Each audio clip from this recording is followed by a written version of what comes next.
Episode 151 से 170 तक। Part 8। दोस्तों, अपने पिछले एपिसोड में सुना था कि कैसे साइना चाहत को देखकर जल बुझ जाती है। उसे इस वक्त चाहत से बहुत ही ज्यादा नफरत हो रही थी। साइना को लग रहा था चाहत में जरूर कोई घटिया ट्रिक इस्तेमाल किया है जिस वजह से वह यहाँ तक पहुँची है। अब उसे लड़की को कौन बताएं कि उसकी सोच बिल्कुल ही उसी की तरह है। वही स्वयं और निक अपनी बहन के साथ बहुत ही प्यार से बैठे थे। उन्हें दुनिया से कोई मतलब नहीं था। वह तो यहाँ सिर्फ अपनी बहन से मिलने आए थे और उसकी कामयाबी देखने आए थे। वहीं दूसरी तरफ अनमोल की नज़र भी चाहत पर पड़ चुकी थी। पहले तो वह चाहत को देखकर हैरान रह जाता है। आप चाहत लगी कितनी ज्यादा खूबसूरत रही थी। वह बोलता है कि इतनी ज्यादा खूबसूरत है ये कि इस पर से तो नजरें हटाने का ही मन नहीं कर रहा है। फिर वह चाहत के ड्रेस को देखा है। वह सर से पर तक फुल गाउन पहन रखा था। इस वजह से उसके शरीर का एक भी ऐसा अंग विजुअल नहीं हो रहा था जिसे देखकर थोड़ा भी असहज महसूस हो। वही वह दूसरी तरफ साइना को देखा है जहां उसने कपड़े के नाम पर लग रहा था एक रुमाल बांध कर चली आई हो। पता नहीं क्यों इस वक्त उसे साइना को देखकर अच्छा नहीं लग रहा था। वह उससे प्यार करता था पर जिस तरह से साइना को देख रहा था पहले उसने कभी नहीं देखा। वही थोड़ी ही देर में अवार्ड सेरेमनी शुरू होती है। अब तक चाहत की फैमिली से बड़े बड़े बिजनेसमैन और सेलिब्रिटी मिल चुके थे। वहीं अब तक चाहत की फैमिली और साइना और अनमोल के परिवार वालों को इन लोगों से मिलने की इजाजत नहीं थी जिस वजह से गार्ड उन्हें रोके खड़े थे। थोड़ी ही देर में स्टेज पर एंकर जाकर बोलना शुरू करता है। हेलो एवरीवन, आज इस आवाज का स्वागत है। मुझे उम्मीद है कि आप लोगों को यहाँ आकर अच्छा लगा होगा। अभी तक मीडिया को बाहर रोक कर रखा गया था जिससे यहाँ आए लोगों को उनसे किसी तरह की परेशानी ना हो, लेकिन जैसे ही फंक्शन शुरू होता है उन्हें अंदर आने की इजाजत दे दी जाती है। सभी मीडिया रिपोर्टर अपने कैमरों के साथ अंदर आ जाते हैं और वह शूट करना शुरू कर देते हैं। आज उन्हें बहुत ही अच्छी खबर मिलने वाली थी और इतने बड़े अवार्ड शो में आकर वह बहुत ही ज्यादा खुश थे। चारों तरफ मीडिया का जमावड़ा था। कैमरों की फ्लैश लाइट्स लगातार चमक रही थी। तभी अपने बाकी की स्पीच पूरी कर स्टेज पर खड़ा एंकर अपनी दमदार आवाज में घोषणा करता है, आज का यह award Khurana and Mittal company की सीईओ को जाता है। तो चलिए, आप लोग ये सोच रहे हैं कि खुराना और मित्तल कंपनी का सीईओ कौन है। सबके दिल में ये जानने के लिए बहुत ही ज्यादा उत्सुकता होगी। तो चलिए, आज आप लोगों का कंफ्यूजन दूर किया जाता है और बताते हैं कि खुराना और मित्तल कंपनी की सीईओ कौन है। जी हाँ, यह वही पर्सन है जो आज का business women of the year award को जीता है। वह बड़े ही शान से तेज आवाज में बोलता है, and the business women of the year award 2025 goes to miss Chahat Khurana. जैसे ही ये नाम हवा में गूंजता है, पूरा ऑडिटोरियम कुछ पल के लिए सन्नाटे में डूब जाता है। फिर अचानक ही तालियों की गड़गड़ाहट, सीटियों की आवाज और स्टैंडिंग ओवेशन से पूरा हॉल गूंज उठता है। महज 19 साल की इस लड़की का नाम सुनकर वहां मौजूद हर शख्स की आंखों में हैरानी और गर्व का मिश्रण झलकने लगता है। दादाजी गर्व से छाती चौड़ी कर लेते हैं। उन्हें नहीं पता था उनकी पोती उन्हें इतना बड़ा सरप्राइज देने वाली है। उन्हें तो अपनी आंखों पर यकीन ही नहीं हो रहा था कि उनकी पोती ही खुराना और मित्तल कंपनी की सीईओ है। उनके आंखों से इस समय खुशी के आंसू बह रहे थे। वही जैसे ही चाहत का नाम कपूर परिवार के कानों में जाता है, उनके तो आंखें फटी और मुंह खुला के खुला रह जाते हैं। उन्हें तो अपनी कानों पर यकीन ही नहीं हो रहा था कि इतने बड़े कंपनी की सीईओ चाहत है। वही अनमोल के तो पैरों तले जमीन ही खिसक जाती है। और साइना वह तो ये सुनकर ही पागल होने लगती है, उसे बर्दाश्त नहीं होता तो वह पागलों की तरह चिल्लाती है कि ऐसा कैसे हो सकता है, ये 2 टके की लड़की इतनी बड़ी सीईओ कैसे हो सकती है। उसकी तेज आवाज सुनकर गार्ड जाकर उसे जोरदार थप्पड़ उसके गाल पर जड़ देता है और बोलता है, फंक्शन खराब करने की जरूरत नहीं है, आवाज धीमी रखो वरना उठकर बाहर फेंक दूंगा। थप्पड़ खाने के बाद वह शांत हो जाती है, लेकिन उसकी जलन इतनी ज्यादा थी कि वो खुद को शांत नहीं कर पा रही थी। गुस्से से इसकी मुट्ठियां बंद हो गई थी और उसके हाथों में उसके नेल धंसने लगे थे, आंखों से आंसू बहने लगे थे। ये सब क्या हो गया? वह घटिया लड़की कैसे इतनी ज्यादा अमीर बन गई? इस वक्त उसे कुछ नहीं समझ में आ रहा था। वहीं दूसरी तरफ अनमोल ये सोच रहा था कि उसने कैसे उसे और उसके प्यार को ठुकराकर किसी कचरे को उठा लिया। वह तो आसमान की वो बुलंदी है जिसे अब छूने का भी सपना वह नहीं देख सकता है। नहीं, अनमोल के पापा जो ये सारा नजारा देख रहे थे, अनमोल की मम्मी से कहते हैं, ले लो कर लो अपने मन की, कितनी बार मैंने समझाया था, ये बच्ची बहुत ही ज्यादा टैलेंटेड है, लेकिन तू माँ बेटे ने मेरी एक बात नहीं सुनी। इतना कहकर वह अनमोल के सर पर एक थप्पड़ लगते हैं। इस समय वह अपने गुस्से को कंट्रोल नहीं कर पा रहे थे, उनके हाथों से इतनी अच्छी बहू जो निकल गई थी। वही सात्विक और ऋतिक अपनी आंखें फाड़े बस स्टेज की ओर देख रहे थे कि क्या सचमुच में एंकर ने चाहत का ही नाम पुकारा है। यही हाल उसके मम्मी पापा का भी था। तभी चाहत पूरे आत्मविश्वास के साथ बहुत ही एरोगेंट स्टाइल में स्टेज पर चढ़ती है। उसकी चाल, उसका अंदाज और उसके चेहरे की मुस्कान में वो करिश्मा था जो हजारों लोगों के दिलों में जगह बना ले। तभी वहां पिछली बार के business of the year women का अवार्ड जिसने जीता था वह महिला आती है। इस वक्त उनकी आंखों में भी चाहत के लिए प्राउड था। वह प्यार से चाहत के सर पर हाथ फेरती हैं और फिर साइड से वह अवार्ड उठाकर चाहत के हाथों में देती हैं और उसे कंग्रेचुलेशन करती हैं। चाहत जब वह ट्रॉफी अपने हाथों में पकड़ती है तो उसकी चमक और भी बढ़ जाती है, मानो ये अवार्ड सिर्फ उसी के लिए बना हो। सिर्फ यह अवार्ड नहीं बल्कि उसकी मेहनत और जज्बे का नतीजा था। स्पॉटलाइट उसके ऊपर थी। सभी रिपोर्टर्स अपने कैमरों में चाहत की फोटो को कैद कर रहे थे। आज उन्होंने पहली बार अपनी लाइफ में ये देखा होगा कि कोई इतने कम उम्र की लड़की इतनी ज्यादा ऊंचाई पर खड़ी है। और चाहत खुराना ने उस पल ये साबित कर दिया था कि सपनों को पूरा करने के लिए उम्र की जरूरत नहीं होती है, उसके लिए मेहनत और लगन की जरूरत होती है। लड़कियां जो उसकी हमउम्र थीं, आपस में फुसफुसाते हुए जलन भरी नजरों से देखती हैं। Oh my God, she is just 19 and look at her. इतनी छोटी उम्र में इतना बड़ा अवार्ड, अनबिलीवेबल।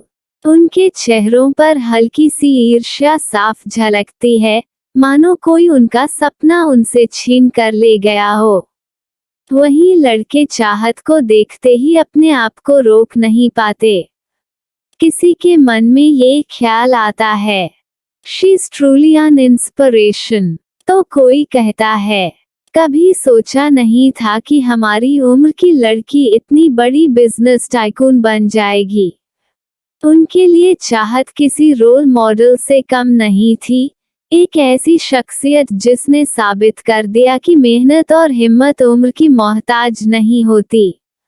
वहीं अब जैसे ही चाहत के हाथों में वह ट्रैफिक सात्विक और ऋतिक देखते हैं तो उनकी आंखें फैल जाती हैं। सच में यह उनकी बहन है और यह इतनी बड़ी कंपनी की सीईओ है, उन्हें तो यकीन ही नहीं हो रहा था।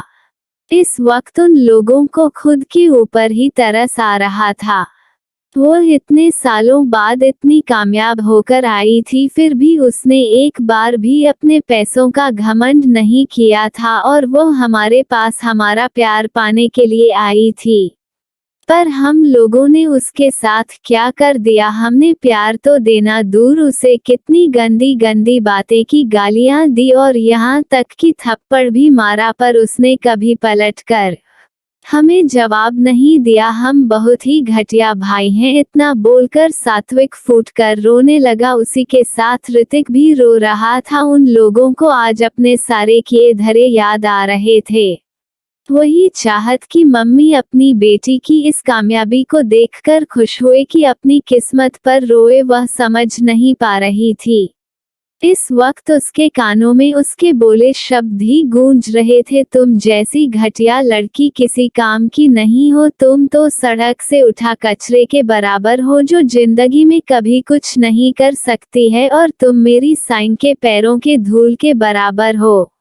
उनकी आंखों से झर झर कर आंसू बहने लगते हैं। वो खुद के ऊपर हंसते हुए बोलते हैं, देखो किरण, देखो तुम एक कैसी घटिया मन हो जिसने अपनी बच्ची को छुटकारा कर दूसरे की बच्ची को अपना बनाया, उसे दुनिया भर की सब सुविधा दी, फिर भी वो कभी कामयाब नहीं हो सकी। और जिसे तुमने ठुकरा दिया, जिसे तुमने कचरा कहा, आज वह आसमान की उसे बुलंदी पर है जिसे देखने के लिए भी तुम नजर नहीं उठा सकती हो। कितना बोलकर वह जोर जोर से रोने लगते हैं। उन्हें खुद पर कंट्रोल नहीं हो रहा था। वही आलोक जी तो अपनी आंखें फाड़े देख रहे थे। उन्हें समझ नहीं आ रहा था कि चाहत इतनी बड़ी कंपनी की सीईओ है। अगर उन्हें पता होता तो वो कभी भी चाहत के साथ इतना घटिया व्यवहार ना करते और उसे इतने प्यार से रखने की चाहत उन्हें कभी छोड़कर ना जाती, पर अब वह सब कुछ बदल चुका था।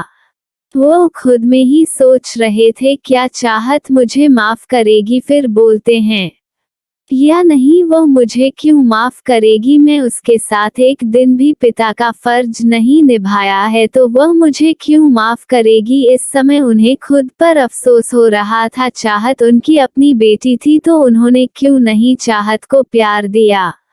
भव्य अवार्ड नाइट का माहौल पहले से ही जोश से भरा हुआ था। चाहत खुराना के नाम की गूंज और उसके लिए हुई तालियों की आवाजें अभी भी हॉल में गूंज रही थीं।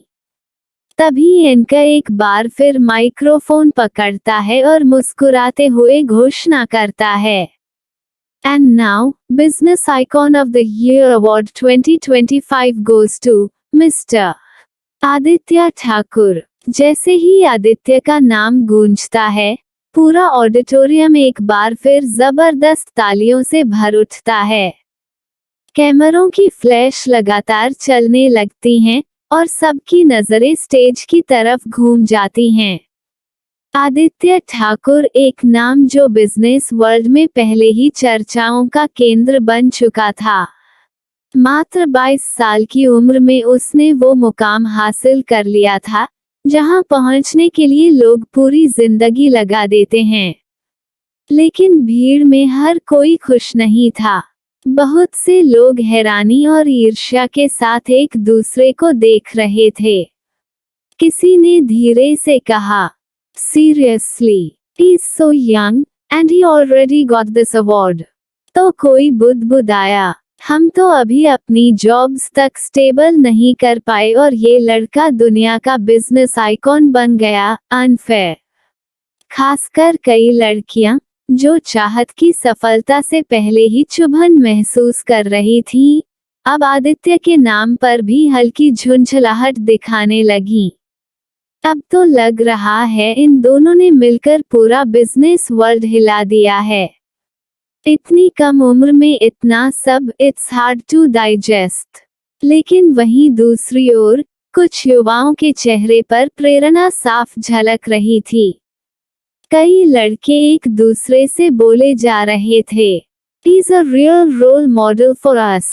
हम भी चाहें तो अपने सपनों को सच कर सकते हैं, आदित्य ने कर दिखाया। आदित्य जब स्टेज की ओर बढ़ा तो उसकी फैमिली की आंखों में गर्व और खुशी की चमक थी। उसके पिता, जिनका सपना था कि बेटा एक दिन उनकी इज्जत और नाम को ऊंचाइयों तक पहुंचाए, तालियां बजाते हुए खड़े हो गए। उसकी माँ की आंखों से खुशी के आंसू छलक गए और उसकी छोटी बहन ने कैमरे की तरफ हाथ हिलाते हुए चिल्लाया, "That's my brother!" स्टेज पर जाते हुए आदित्य के चेहरे पर एक आत्मविश्वास भरी मुस्कान थी। उसकी पर्सनैलिटी, उसकी चाल और उसके शब्द सबको यह महसूस करा रहे थे कि वो सिर्फ एक अवार्ड विनर नहीं, बल्कि भविष्य की नई सोच का प्रतीक है।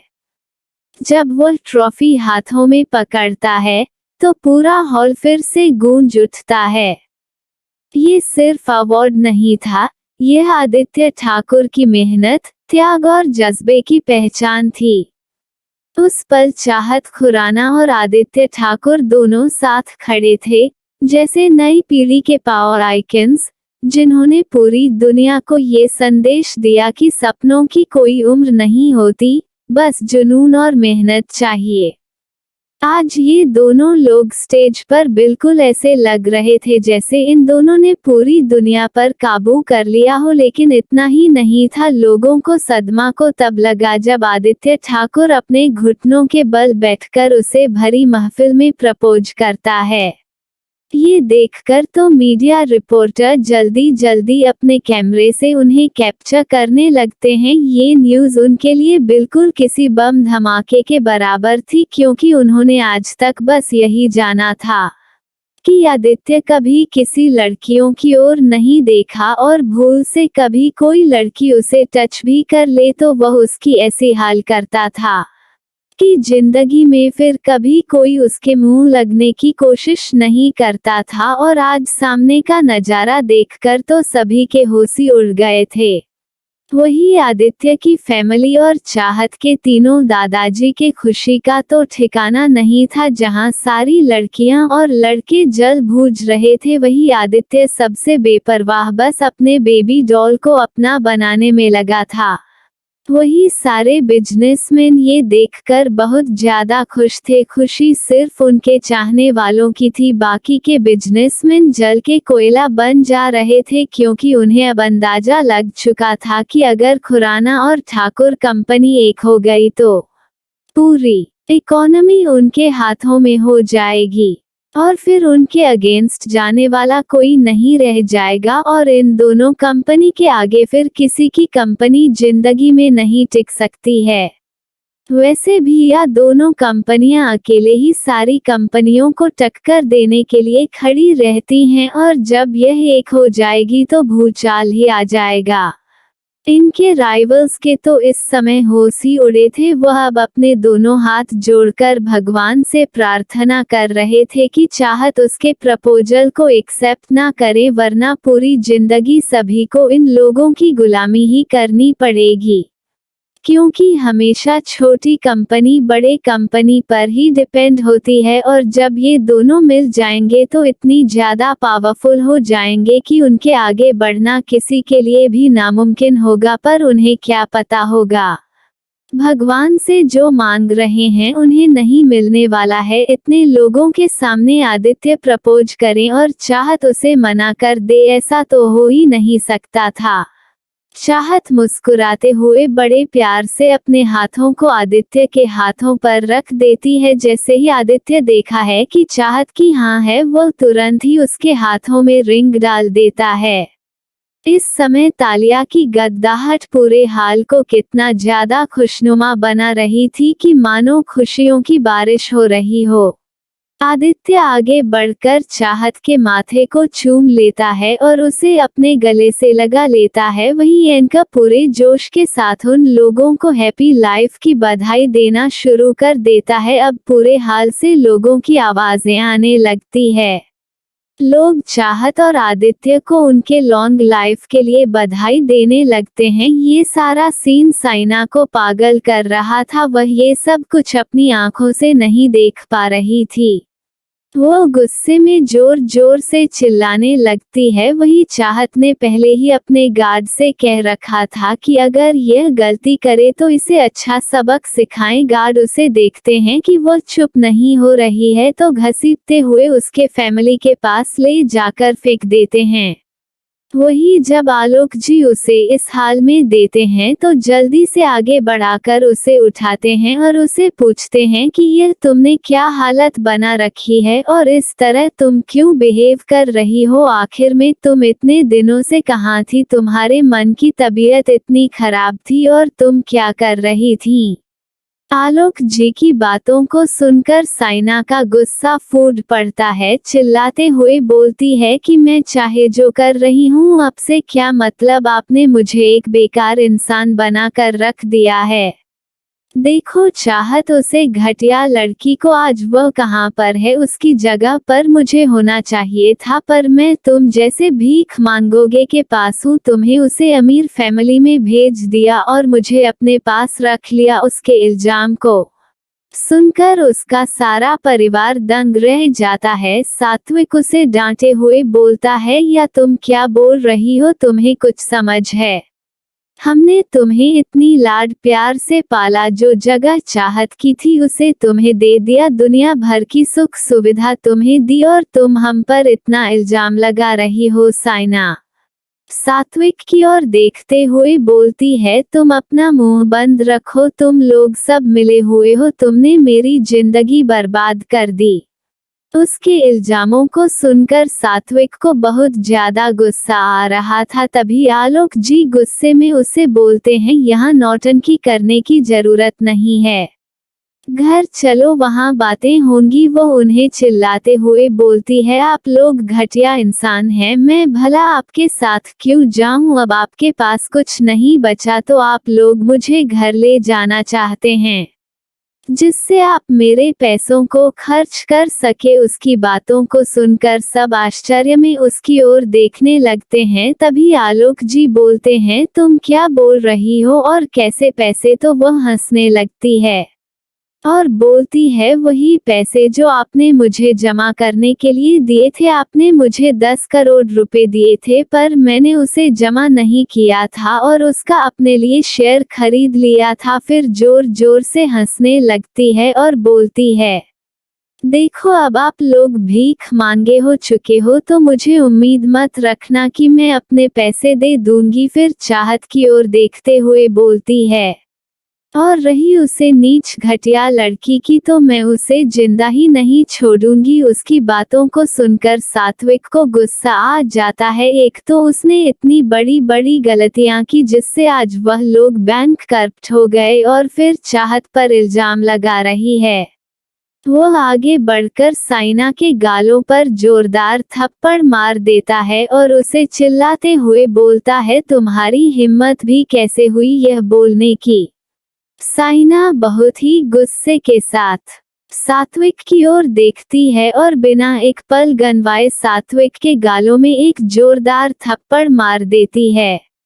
किसी को उम्मीद नहीं थी कि वो लड़की ऐसा करेगी। साथ एक अपने गालों पर हाथ रख आंखें फाड़े बस उसे देखे जा रहा था। उसे यकीन नहीं हो रहा था कि जिसे उसने इतने नाजों से पाला था, जिसके मुंह से एक आदमी निकलती थी तो वह लोग डर जाते थे, जिसे जब भी जितने पैसों की जरूरत होती थी तो वह चाहे जहां से लाकर देता पर देता था, आज उसने उसके गालों पर तमाचा मार दिया। तभी उसे याद आता है, उसने चाहत को कितनी बार मारा था पर कभी भी चाहत में उसे पलटकर नहीं जवाब दिया। उसने उसे कभी कुछ नहीं दिया, ना तो उसे भाई का प्यार दिया, ना तो कभी 1 रुपए दिए। फिर भी चाहत ने उसके साथ इतना घटिया व्यवहार नहीं किया। आज उसे सच में समझ आ रहा था, अपना खून अपना ही होता है और सड़क से उठाया गया कचरा कचरा ही होता है।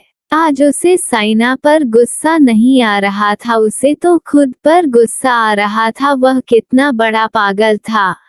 वही साइना की इस हरकत पर आलोक कपूर गुस्सा होते हुए उसे बोलते हैं, तुम्हारी हिम्मत भी कैसे हुई उसे पर हाथ उठाने की, उसने तुम्हें इतना प्यार दिया और आज तुमने उसे पर हाथ उठा दिया। साइना बहुत ही बदतमीजी के साथ आलोक कपूर से बोलती है, मिस्टर आलोक कपूर, आप मेरी हिम्मत की बात मत करिए, वरना जो थप्पड़ उसके गालों पर पड़ा है वही थप्पड़ तुम्हारे गालों में करने में मुझे बिल्कुल भी हिचकिचाहट नहीं होगी। और रही बात प्यार देने की, तो वह तुम लोगों का स्वार्थ था। तुम्हें एक लड़की चाहिए थी, इसलिए तुम लोगों ने मुझे प्यार दिया था। मैं तुमसे मांगने नहीं आई थी।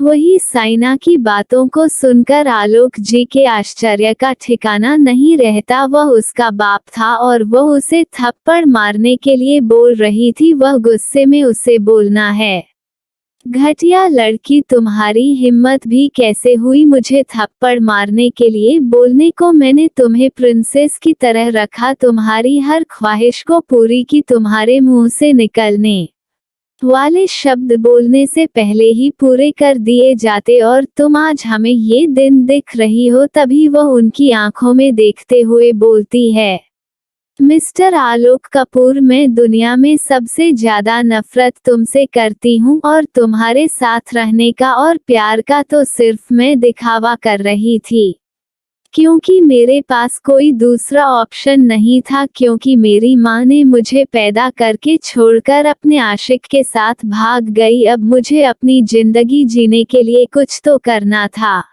वह तो चतुर निकली, लेकिन आप बड़े बेवकूफ थे, इसलिए मैं तुम्हारी बेवकूफी का पूरा फायदा उठाया। अब इसमें मेरी क्या गलती है कि तुम पैदाइशी बेवकूफ हो, वरना कभी कोई अपनी बेटी को छोड़कर दूसरे की बेटी को प्यार करता है। और यह आप क्या लगा रखा है?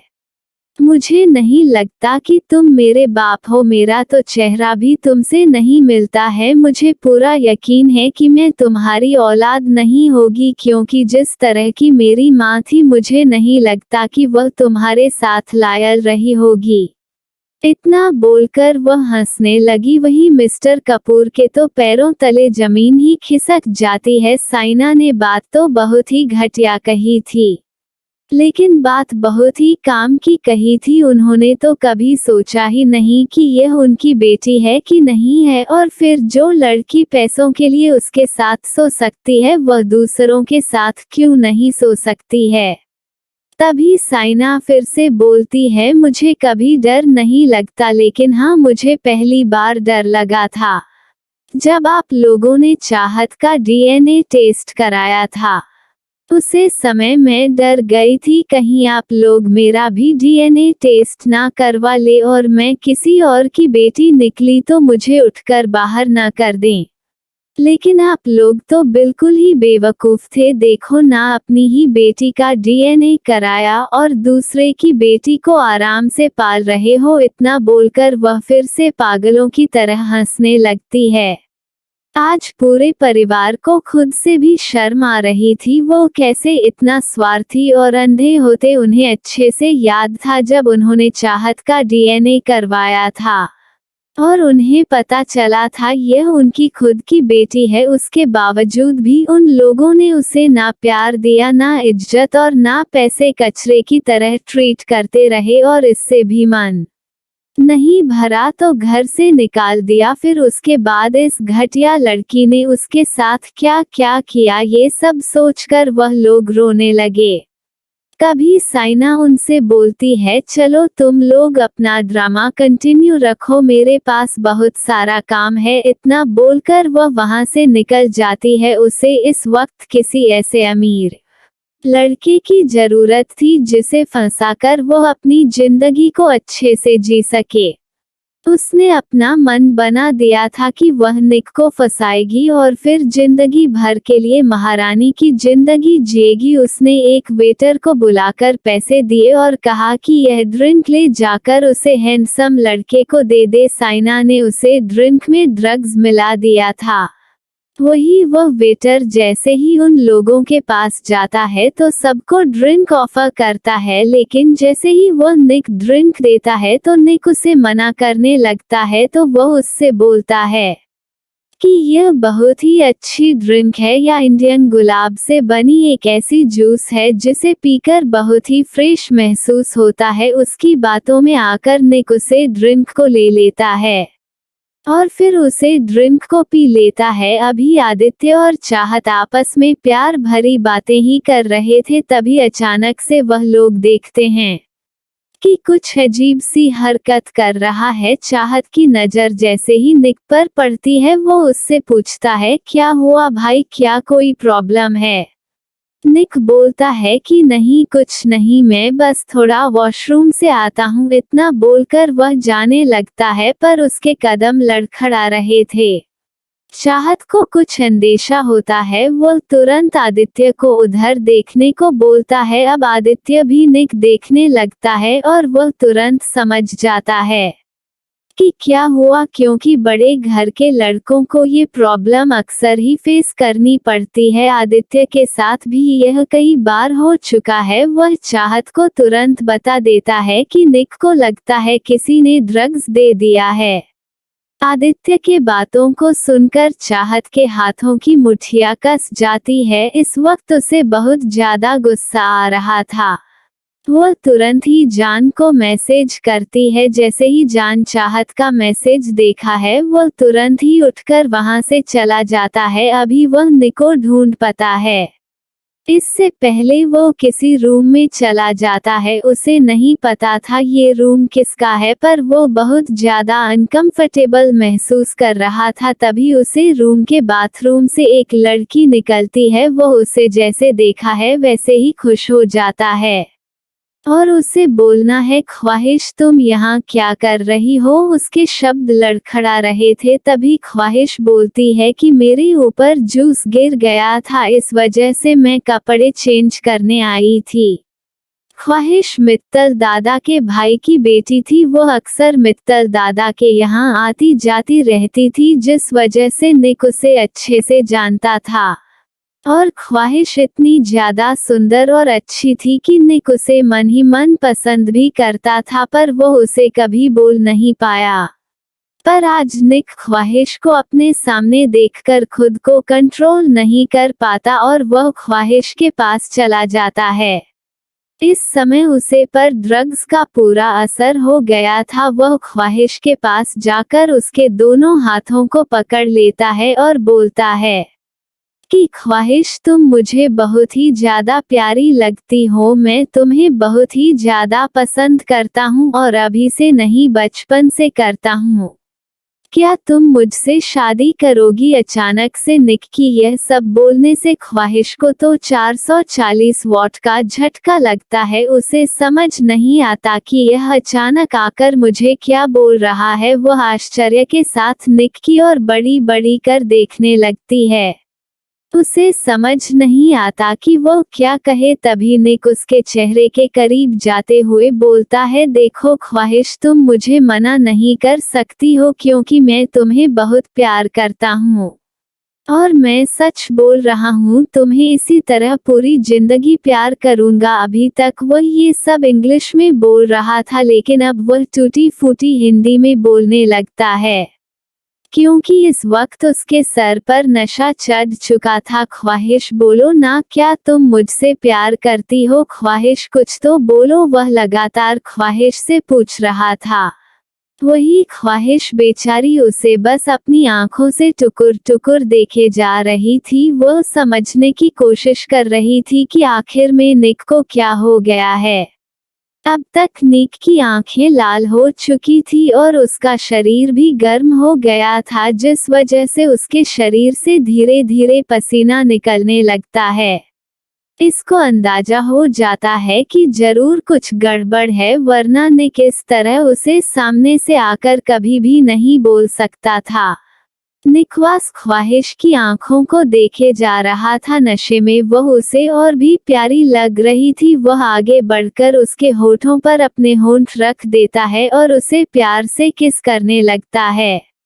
वही ख्वाहिश, उसे तो बिजली का झटका लग जाता है। उसका पूरा शरीर कांपने लगता है। उसने उम्मीद नहीं की थी कि निक उसके साथ ऐसा करेगा। वह अपनी आंखें बड़ी बड़ी कर अभी भी निक को देखे जा रही थी। वही निक अब ख्वाहिश को बहुत ही बेताबी से किस किया जा रहा था। धीरे धीरे उसकी किसी और भी ज्यादा पैशनेट होते जा रही थी। वही ख्वाहिश जो पहले से ही निक से प्यार करती थी और उसी के लिए वह मित्तल दादा के पास आया करती थी। उसे तो अपनी आंखों पर भरोसा ही नहीं हो रहा था। अब धीरे धीरे ख्वाहिश भी उसके प्यार के रंग में डूबने लगी थी। ख्वाहिश के हाथ अपने आप निक के बालों पर जाकर चलने लगते हैं और वह किस बैक करने लगती है। वहीं निक के दोनों हाथ ख्वाहिश के पूरे शरीर को टटोल रहे थे।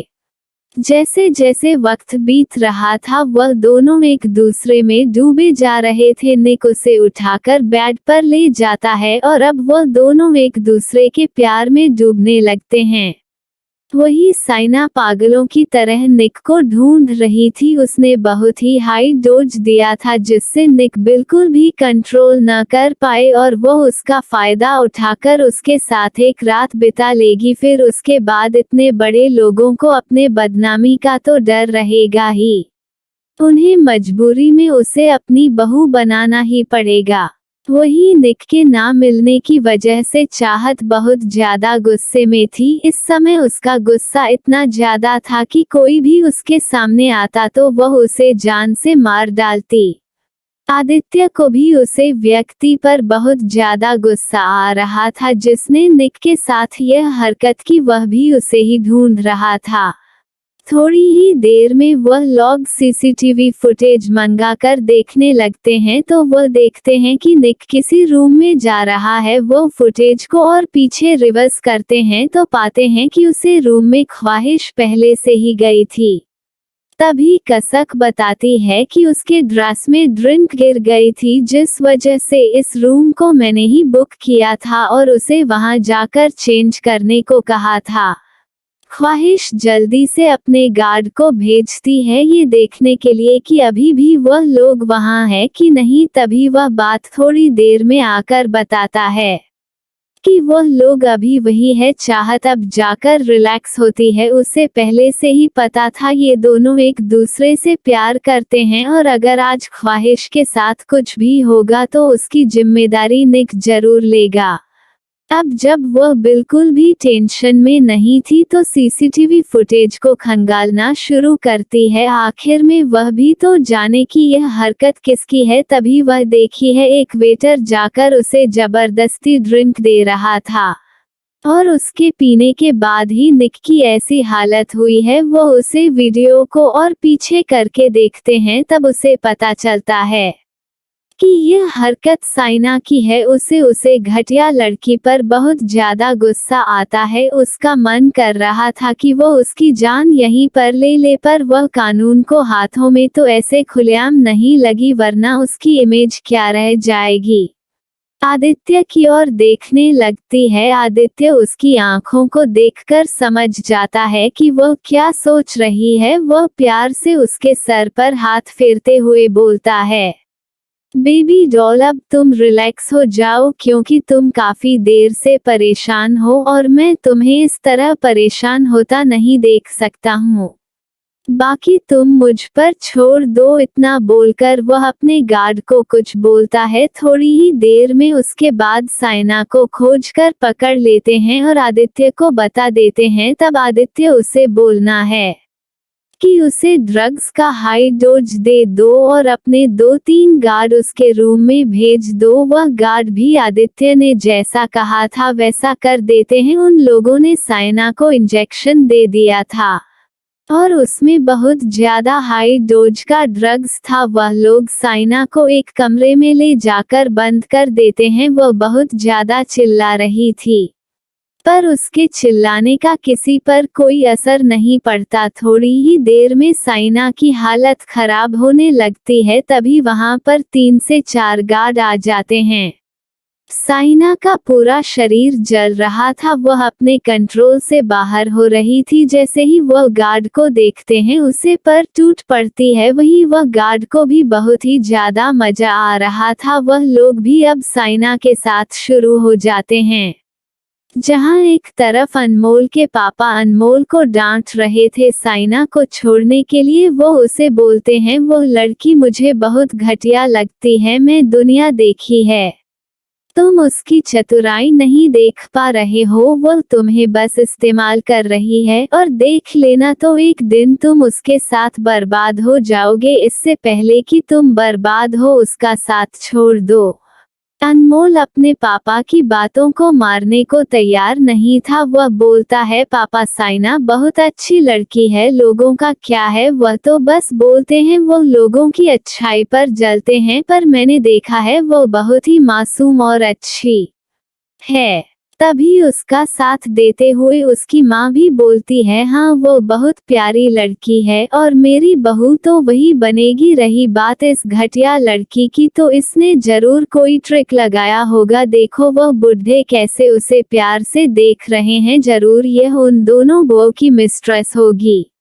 अपने बीवी की बातों को सुनकर आलोक के पिता को बहुत ज्यादा गुस्सा आता है। वो बोलते हैं कि पता नहीं तुम्हारे अंदर दिमाग है भी कि नहीं है, तुम्हें समझाना तो बिल्कुल बेकार है, पर अपना मुंह बंद रखो। अगर तुम्हारी यह घटिया बातें किसी ने सुन ली तो लेने के देने पड़ जाएंगे।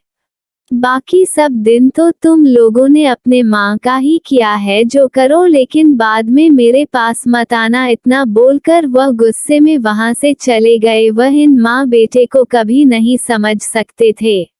वही कपूर परिवार अपने में ही परेशान था। उन्हें तो यकीन नहीं आ रहा था कि जिस लड़की को उन लोगों ने इतने प्यार से पाला पोसा वह ऐसी निकलेगी। उन लोगों ने अपने प्यार में कहाँ कमी रखी थी जो वह उनके साथ ऐसा कर गई।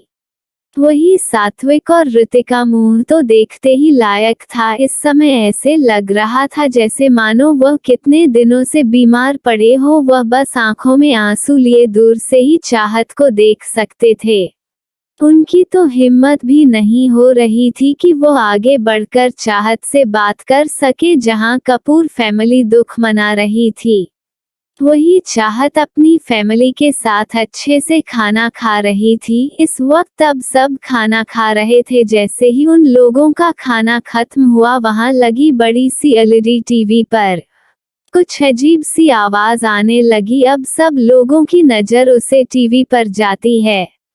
इस वक्त यहाँ सारे एडल्ट लोग थे। इस पार्टी में बच्चों को नहीं लाया गया था, इस वजह से आदित्य ने यहाँ लाइव टेलीकास्ट करवा दिया। उसे साइना के ऊपर बहुत ही ज्यादा गुस्सा आ रहा था। वो उसे ऐसे नहीं छोड़ सकता था।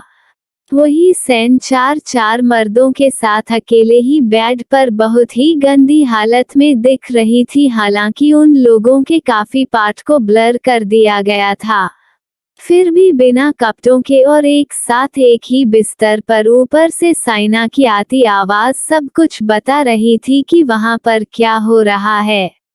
जैसे ही खबर मीडिया देती है तो वह तुरंत ही अपने कमरे टीवी पर तान लेते हैं और सारी रिकॉर्डिंग करना शुरू कर देते हैं। आज तो उनकी किस्मत ही चमक गई थी। उन्हें एक से बढ़कर एक धमाकेदार न्यूज़ मिल रही थी।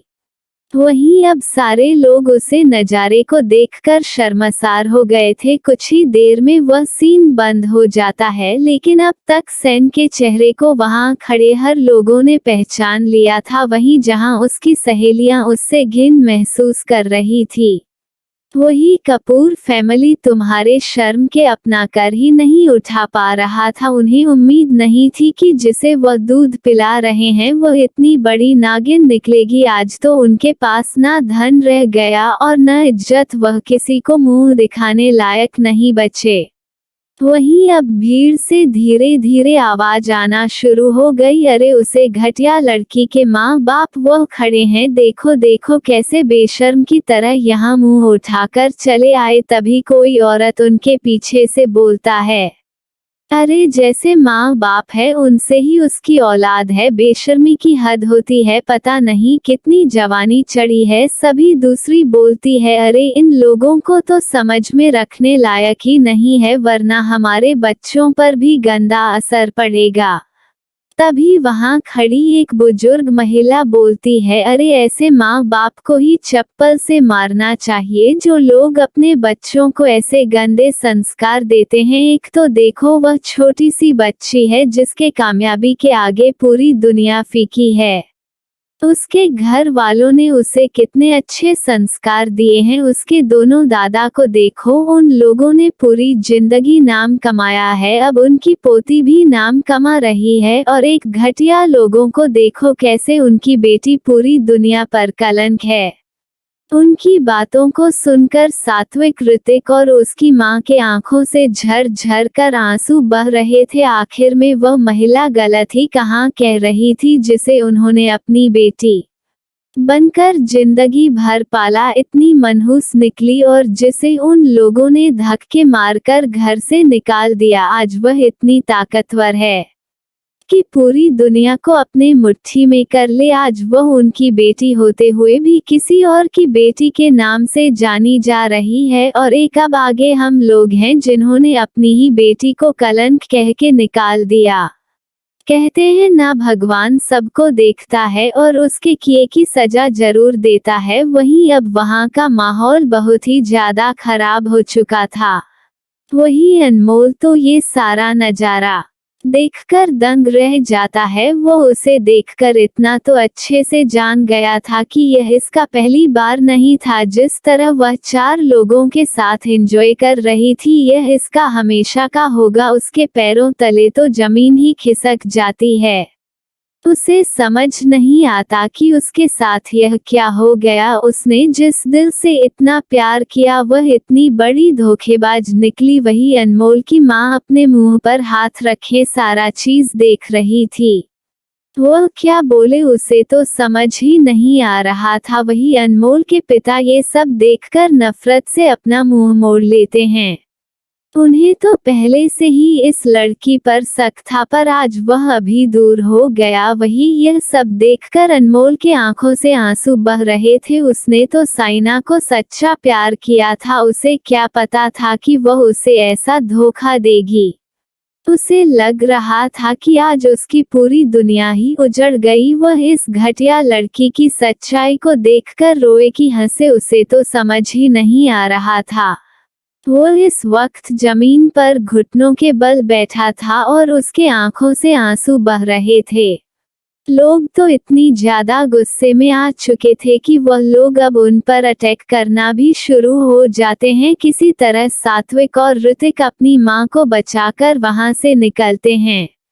वही साइना को अभी कुछ भी पता नहीं था।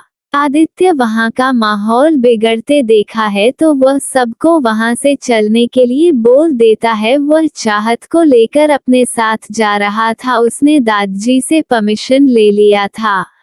उसने दादाजी को भी अपने साथ चलने को कहा था, पर वह लोग मना कर देते हैं और कहते हैं कि वो कुछ दिन अपने राज्य घूमने जा रहे हैं। उनकी कुछ पुरानी यादें हैं, वह ताज़ा करना चाहते हैं। आदित्य भी उनसे जबरदस्ती नहीं करता। नहीं, चाहत अपने गार्ड के साथ अपने दादाजी को सुरक्षित उनके घर पहुंचने को बोलते हैं। दादाजी गार्ड के साथ चले जाते हैं। वही जैसे ही चाहत जाने लगती है, अभी तक छुपे थे वो बाहर निकाल कर आते हैं और रास्ते में ही चाहत को रोक लेते हैं और उसे बोलते हैं कि बेटी, मुझे नहीं पता था कि तुम इतनी बड़ी कंपनी की सीईओ हो, और वैसे भी तुम कहाँ जा रही हो, मैं तुम्हारा पिता हूँ। इस वजह से क्या तुम्हें नहीं लगता कि तुम्हें अपने घर चलना चाहिए। उनकी ऐसी घटिया बातों को सुनकर चाहत को उनके ऊपर बहुत ज्यादा गुस्सा आता है, और अब उसे अपना गुस्सा कंट्रोल करने की कोई जरूरत नहीं है। वह अभी तक सिर्फ इसलिए शांति थी क्योंकि वह नहीं चाहती थी कि उसके अमीर होने की बात उसकी सो कॉल फैमिली को पता चले और उसका फायदा उठाएं, पर अब पूरी तरह से उन लोगों से अपना रिश्ता तोड़ चुकी थी। वह उन पर हंसते हुए बोलती है, और तो मिस्टर कपूर, आज तुम्हें पता चला कि मैं तुम्हारी बेटी हूँ। उसे वक्त आपको नहीं पता चला था जिस वक्त आपने मुझे पुलिस के हवाले किया था, या उसे वक्त आपको नहीं पता चला था जब आपने मुझे आधी रात को घर से धक्के मारकर निकाला था। तब क्या मैं आपकी बेटी नहीं थी? उसकी बातों को सुनकर मिस्टर कपूर को थोड़ा शर्म आने लगता है। वह ये बात कैसे भूल गए थे, फिर भी वह बेशर्म होते हुए बोलते हैं, वह बस एक मिसअंडरस्टैंडिंग थी हमसे, तुम्हें गलत समझ लिया था, लेकिन आप सब कुछ सही हो गया है, इसलिए तुम हमारे साथ चलो। उनकी बार बार साथ जाने की बात को सुनकर आदित्य का मन कर रहा था तुरंत ही उन्हें जान से मार डाले। उसने कितनी मेहनत से अपने साथ जाने के लिए अपनी बेबी डॉल को मनाया था, अब ये घटिया इंसान जाकर उसे अलग करने की कोशिश कर रहा है। वो उसे अपने खूंखार आंखों से घूर रहा था। पर इस वक्त आलोक जी को चाहत को मनाने के अलावा कुछ नहीं सोच रहा था। वही चाहत अपने इस घटिया बाप को देखते हैं। वो बहुत ही ज्यादा गुस्से में बोलती है, मेरा तुम लोगों के साथ कोई रिश्ता नहीं है, इस वजह से आज तो तुम मेरे सामने आ गए, लेकिन आज के बाद भूल कर भी ये गलती मत करना। आज तो तुम्हें पता ही चल गया होगा कि मैं कोई चाहत ही नहीं हूँ, बल्कि मैं चाहत खुराना हूँ, और चाहत पुराना क्या कर सकती है वो तो तुम सपने में भी नहीं सोच सकते हो। इससे पहले मेरा वह रूप तुम देखो, यहाँ से चले जाओ वरना तुम अपनी जिंदगी के लिए पछताओगे। इस समय गुस्से की वजह से चाहत की आंखें लाल थी। जैसे ही आलोक जी चाहत का ये रूप देखते हैं तो थोड़ा सा डर जाते हैं। वो एक बार फिर कोशिश करते हुए बोलते हैं, देखो बेटा, तुम चाहती हो तो मैं माफी मांग लेता हूँ, लेकिन प्लीज तुम मेरे साथ चलो। अब चाहत के सब्र का बांध टूट जाता है। वो एक ही पल में झपटकर मिस्टर कपूर का कॉलर पकड़ लेती है और उसकी आंखों में आंखें डालते हुए बोलती है, तुम किस मुंह से मुझे अपना बेटा बोल रहे हो? तुम्हें अच्छे से याद होगा, तुमने मेरे साथ अपने सभी रिश्ते तोड़ दिए थे। आधी रात को जब तुमने मुझे घर से बाहर निकाला था, उसे वक्त मैं इस पूरे रिश्ते की तिलांजलि दे दी थी। तुम मेरे लिए मर चुके हो, इसलिए अब भूल कर भी तुम मुझे बेटा मत बोलना। तुम्हारी इस गंदी जुबान से मुझे बेटा शब्द गटर के कीड़े के सामान लगता है, इसलिए मेरी बातों को ध्यान से सुनो। आज के बाद तुम मेरे सामने कभी मत आना, वरना मैं तुम्हें इस कदर बर्बाद करूंगी कि पूरी जिंदगी तुम अपनी किस्मत पर रहोगे। इतना बोलकर वह उसे झटके से छोड़ देती है। आलोक कपूर तो आंखें फाड़े बस उसे देखा ही रह जाता है। उसने चाहत को कभी इतना ज्यादा गुस्से में नहीं देखा था। वो तो उसे एक सीधी शादी और पागल लड़की समझता था। उसे नहीं पता था कि चाहत इतनी खतरनाक भी है। अब वह चाहत से कुछ भी बोलने की हिम्मत नहीं करता। वही चाहत अपने गार्ड को बुलाकर बोलती है, इसे ले जाकर बाहर फेंक दो, वरना यहाँ रहा तो यह मेरे हाथों ही मर जाएगा। गार्ड चाहत की बातों को सुनकर उसे घसीटते हुए वहां से ले जाते हैं।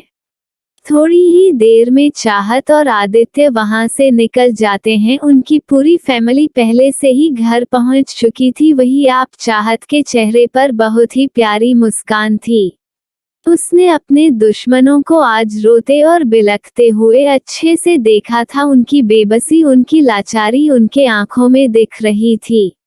वो मन में सोची, एक दिन में ऐसे ही बेबस और लाचार थी, पर आप लोगों ने मेरी एक भी नहीं सुनी और मुझे घर से बेघर कर दिया। ये भी नहीं सोचा इतनी छोटी सी बच्ची कहाँ जाएगी। अब मैं आप लोगों को बताऊंगी घर से बेघर होना क्या होता है। उसे दिन बस मैं यही चाहूंगी कि तुम मुझे एक सवाल पूछने आना कि तुमने हमें घर से बेघर कर दिया, हम कहाँ रहे। उसे दिन में तुम्हारे सवालों के जवाब बहुत ही अच्छे से दूंगी। हर उसे अपने दर्द को तुम्हें जीने को मजबूर कर दूंगी। कुछ घटिया लड़की ने तो मेरे साथ चाल चला था, वह तो पर आई थी, पर आप लोग तो मेरे अपने थे, आप कैसे अंधे हो गए? वह तो बस अपना स्वार्थ देख रही थी, पर आप लोग कैसे अपनी बच्ची को ही ना देख पाए? इतना सोचकर वह अपनी आंखों को बंद कर लेती है। आज उसके दिल में सुकून था। वह चाहती तो इन लोगों को मारती और टॉर्चर करती, पर उसे क्या होता करने और टॉर्चर करने से? वह सिर्फ उनके शरीर को दर्द दे पाती, लेकिन अब जो दर्द उन्हें मिलने वाला है वो उनके दिल को, उनकी आत्मा को मिलेगा। उनका शरीर तो खुद ही खुद उस दर्द में टूट जाएगा। सच कहते हैं लोग, जोश में आकर नहीं बल्कि होश से कम लिया जाए तो अपने दुश्मन को पूरी तरह से बर्बाद किया जा सकता है। और चोट दिल पर किया जाए तो चोट खाने वाले की जिंदगी एक ही पल में बर्बाद हो जाएगी। वह ना तो जी सकेगा और ना मार सकेगा। इससे बड़ा बदलाव और क्या ले। तभी आदित्य आकर चाहत को प्यार से अपने बाहों में भर लेता है और बोलता है, ज्यादा सोचने की जरूरत नहीं है, आज तुम बहुत ज्यादा थक गई हो, जाओ चेंज करके आओ और आराम करो। आदित्य की बातों को सुनकर चाहत भी चेंज करने चली जाती है और थोड़ी ही देर में एक बेबी पिंक कलर का नाइटी पहनकर वापस आती है। आदित्य उसे देखा है तो बोलता है, जान तुम इतनी ज्यादा खूबसूरत हो कि कुछ भी पहन लेती हो तो वह तुम पर इतना ज्यादा अच्छा लगता है कि नजर ही नहीं हटती है। उसकी बातों को सुनकर चाहत मुस्कुराने लगती है। वह प्यार से चाहत के माथे को चूम लेता है और फिर उसके होठों पर अपना होंठ रखकर बोलता है, देखो ना कितना देर हो गया, मैं सुबह से प्यास हूँ पर एक बार भी तुमने मेरी प्यास नहीं बुझाई। इतना बोलकर उसे प्यार से किस करने लगता है। थोड़ी देर वह लोग एक दूसरे के साथ इसी तरह प्यार करते रहते हैं। आदित्य को पता था कि चाहत आज बहुत ही ज्यादा डिस्टर्ब है, इस वजह से वो उसे परेशान नहीं करता और प्यार से अपनी बाहों में लेकर लेट जाता है और धीरे धीरे से उसका सर फैलने लगता है। उसके ऐसा करने से चाहत को बहुत ही अच्छा लग रहा था और थोड़ी ही देर में सो जाती है। उधर दूसरी तरफ साइना को होश आता है तो वह खुद को ऐसी हालत में देखकर समझ नहीं पाती कि उसके साथ क्या हुआ। वह अपना सर पकड़कर बैठ जाती है। इस समय उसकी हालत बहुत ही ज्यादा खराब थी। आखिर में उसके साथ चार लोगों ने रात बिताई थी तो इतनी नॉर्मल तो नहीं हो सकती। फिर भी वह खुद को संभालती है और अपने कपड़े पहन लेती है। वह अभी सोच रही थी कि उसके साथ क्या हुआ, तभी उसे याद आता है कि वह तो निक को ढूंढ रही थी और तभी उसे कुछ लोग आकर पकड़ ले जाते हैं। फिर उसे हल्का हल्का याद आता है कि उसके कमरे में कुछ लोग आते हैं और फिर उसके साथ यह सब हो जाता है। वह तो अपना सर ही पकड़कर बैठ जाती है और मन ही मन कोसते हुए बोलती है, मैंने क्या सोचा था और क्या हो गया। फिर वह फिर से उठती है और बोलती है कि कोई बात नहीं, मैं दोबारा से कोशिश करूंगी, पर उसे अपने बिस्तर तक लाकर छोड़ेगी। इतना बोलकर वह वहां से निकल जाती है। वहीं निक और ख्वाहिश तो अब अजीब कंडीशन में थे। जब उनकी नींद खुलती है तो वह एक दूसरे को अपने साथ देखते हैं। ख्वाहिश तो सब कुछ जानती थी, उसे पता था कि उसके साथ क्या हुआ है। वही निक ख्वाहिश को ऐसे देखा है तो घबरा जाता है और जब खुद की हालत देखता है तो उसे कुछ समझ नहीं आता। वह अपने दिमाग पर जोर डालता है तो धुंधली धुंधली सी उसे रात की यादें आने लगती है। अभी ख्वाहिश की भी आंखें खुल जाती है और वह निक को एकटक देखने लगती है। उसे समझ में नहीं आता कि वो क्या बोले। तभी निक घबराते हुए उसे बोलना है, ख्वाहिश मुझे माफ कर दो, मुझे नहीं पता ये सब कैसे हो गया, मैं सच बोल रहा हूँ, मुझे कुछ भी नहीं पता था, मैं तुम्हें इस तरह से कभी भी हर्ट नहीं करना चाहता था। निक के चेहरे पर घबराहट साफ दिख रही थी। वह बहुत ही ज्यादा परेशान था। वह सोच रहा था कहीं ख्वाहिश उसे गलत ना समझ ले और उसे अपने रिश्ते नाते तोड़ ले। वह ख्वाहिश की दोस्ती कभी भी नहीं तोड़ सकता। वह ख्वाहिश के हाथों को पकड़कर अपने दोनों हाथ जोड़ लेता है और बोलता है, प्लीज ख्वाहिश मुझे माफ कर दो, मुझे बहुत बड़ी गलती हो गई, मैं तुम्हारी रिस्पॉन्सिबिलिटी लूंगा, तुम जो बोलोगी मैं वो करूंगा और तुम चाहो तो मुझे जो सजा देना चाहती हो वह भी दे सकती हो। अगर तुम्हें मुझे मारने का मन कर रहा हो तो तुम मुझे मार भी सकती हो। इतना बोलते हुए उसके आंखों से आंसू बहने लगते हैं। ख्वाहिश को पता नहीं था कि निक इतना ज्यादा परेशान हो जाएगा। वही वह चादर को अच्छे से अपने शरीर पर लपेटती है और उठकर बैठ जाती है। निक अब भी लगातार माफी मांगे जा रहा था। शर्म की वजह से वह एक बार भी अपनी आंखें उठाकर ख्वाहिश को नहीं देखता। उसे अपने आप पर बहुत ज्यादा गुस्सा आ रहा था। वह ख्वाहिश के साथ ऐसे कैसे कर सकता है। वह खुद को संभाल नहीं पा रहा था और अब उसका रोना तेज हो जाता है। यार गजब का लड़का है। यहाँ रोने का काम लड़कियों का होता है, पर यहाँ पर तो उल्टा है। ये खुद ही रोए जा रहा है और भाई रो भी क्यों ना। वह ख्वाहिश को इतना ज्यादा प्यार जो करता था और आज उसने उसके साथ बिना उसके मर्जी के गलत कर दिया था, तो उसे गिल्ट तो महसूस होगा ही। जब निक की ऐसी हालत देखी है तो वो उसे शांत होने को बोलता है, और निक तो आज शांत होने वाला नहीं था। इतना ज्यादा खतरनाक देखने वाला व्यक्ति जिससे सभी डरते थे और जो राजघराने का प्रिंस था, आज बच्चों की तरह रो रहा था। इससे साफ पता चलता था कि वो ख्वाहिश को इतना ज्यादा प्यार करता है। ख्वाहिश देखी है कि वो उसकी बातों को नहीं मान रहा है। वह आगे बढ़ाकर उसे अपने सीने से लगा लेती है और धीरे धीरे उसके सर पर हाथ फेरते हुए बोलती है, तुम इतना ज्यादा क्यों रो रहे हो। जो कुछ भी हुआ उसमें तुम्हारी गलती नहीं है। तुम्हें किसी ने ड्रग्स दिया था। तो वह बोलता है, हाँ मुझे अंदाजा लग गया था, पर मैं तुम्हारे साथ गलत कर दिया। मैं तुम्हारे साथ ऐसा कैसे कर सकता हूँ। वह उसे प्यार से बोलती है, तुमने मेरे साथ कुछ भी गलत नहीं किया है। उसे वक्त तुम्हें मेरी जरूरत थी और जो कुछ भी मैंने किया है वो पूरे होश में किया है, क्योंकि मैं तुमसे बहुत प्यार करती हूँ और मैं बचपन से तुमसे प्यार करती हूँ। पर मुझे नहीं पता था कि तुम्हारे दिल में क्या है। इस वजह से आज तक मैं तुमसे यह बात नहीं बता पाई थी, पर जब तुमने कल मुझे अपने दिल की बात बोली तो मेरे खुशी का ठिकाना नहीं था। और जब हम दोनों एक दूसरे से प्यार करते हैं तो ये गलत कहाँ से हुआ। निक तो उसकी बातों को सुनकर हैरान हो जाता है। वह तुरंत ही उससे अलग होकर उसे देखने लगता है। इस वक्त उसके आंखों से आंसू की बूंद गिर रही थी। वह इस वक्त बहुत ही मासूम हो प्यारा दिख रहा था। ख्वाहिश को उसे पर बहुत ज्यादा प्यार आ रहा था। वह अपना सर हमें हिलती है और आगे बढ़कर उसके होठों को चूम लेती है। निक की खुशी का तो ठिकाना ही नहीं था। कितना वक्त लग गया, पर वह आज तक उसे अपने दिल की बात नहीं कर सका, और बोला भी तो कब। जब ड्रग्स के नशे में था वह तुरंत ही ख्वाहिश को पकड़कर किस करने लगता है। इसका एक हाथ ख्वाहिश के कर के पीछे था और दूसरा उसकी पीठ पर था। वह उसे खुद में इतना ज्यादा चिपका लिया था कि हवा जाने का भी जगह नहीं था। वही वह मन ही मन उसे शख्स को थैंक्स बोल रहा था जिसने उसे ड्रग्स दिया, वरना वह पूरी जिंदगी डर की वजह से ख्वाहिश से अपने प्यार का इजहार ही ना कर पाता।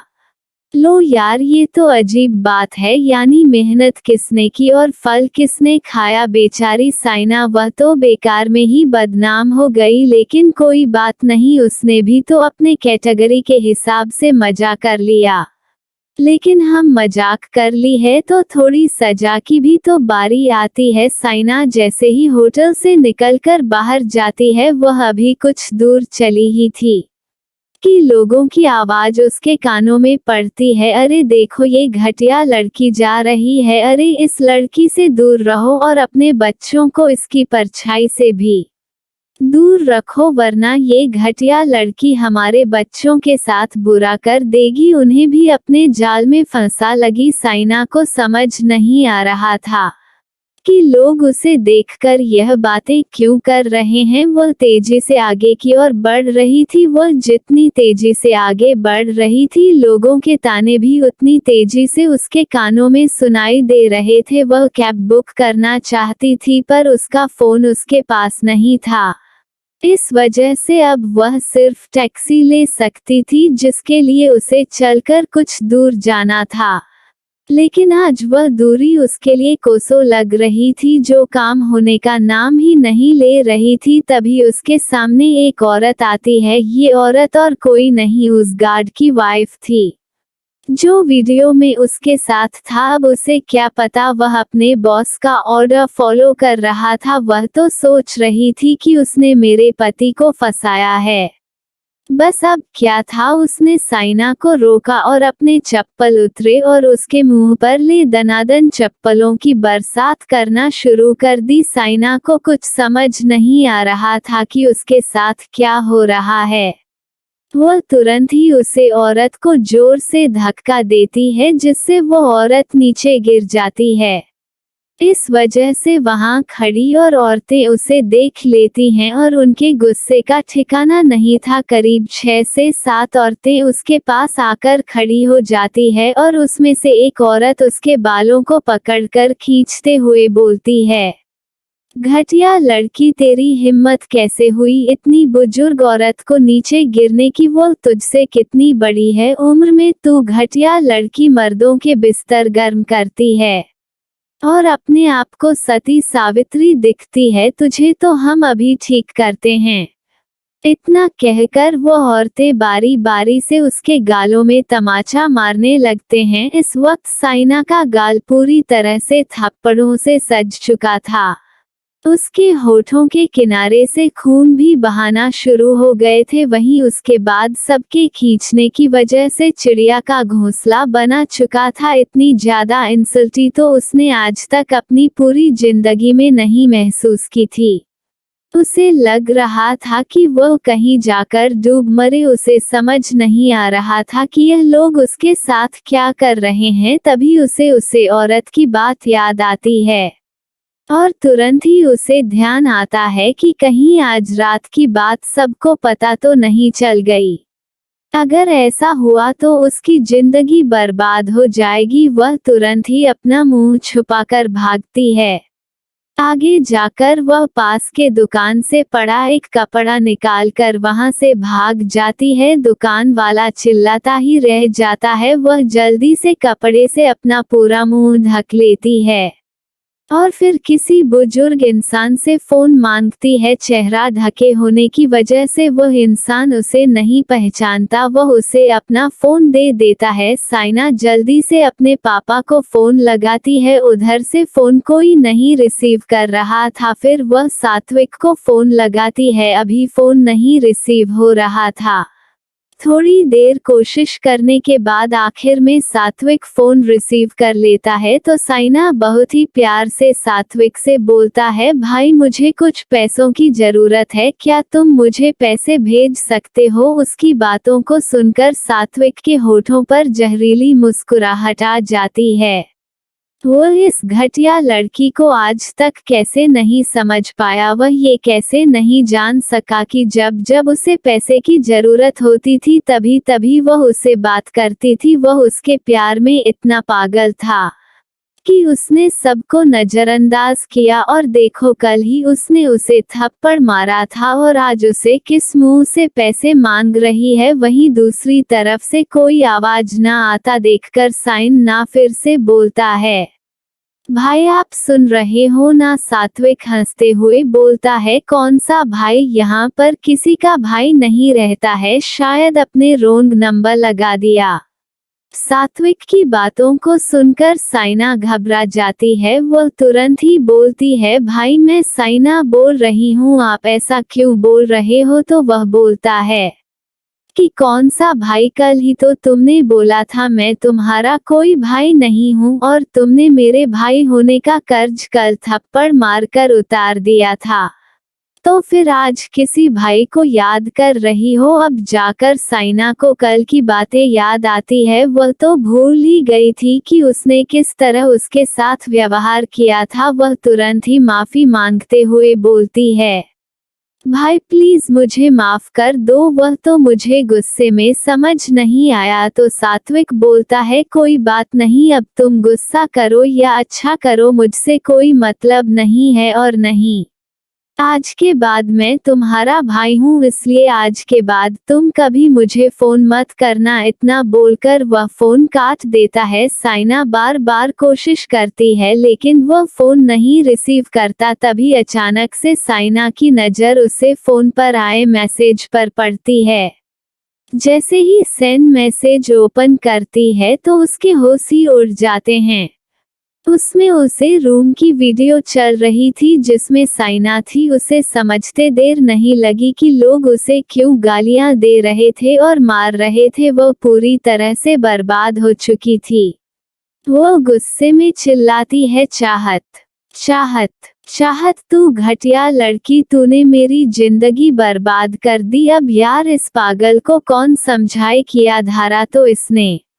उसने तो अभी तक इसके साथ कुछ भी नहीं किया, फिर भी देखो वह कैसे उसे कोस रही है। अब साइना अपना मुंह छुपा कर कहाँ जाए हुआ तुरंत ही अपने बेस्ट फ्रेंड के पास फोन करती है जिस पर आज तक वह अपने पैसे लुटाते आई थी।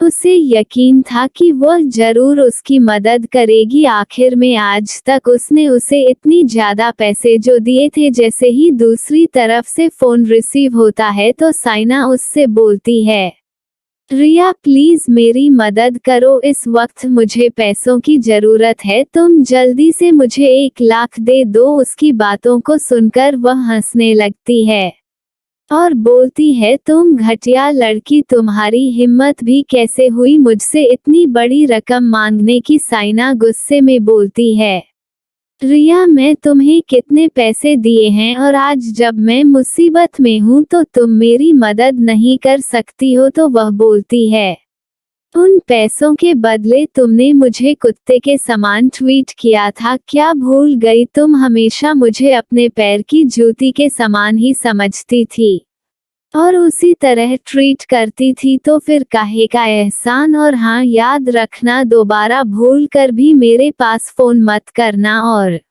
बाकी लोगों के पास में मत करना, वरना और तुम्हें इतना मारेंगे कि तुम्हारा दिमाग ठिकाने लग जाएगा, घटिया। और नीचे लड़की इतना बोलकर वह फोन काट देती है। साइना का तो दिमाग ही हिल जाता है।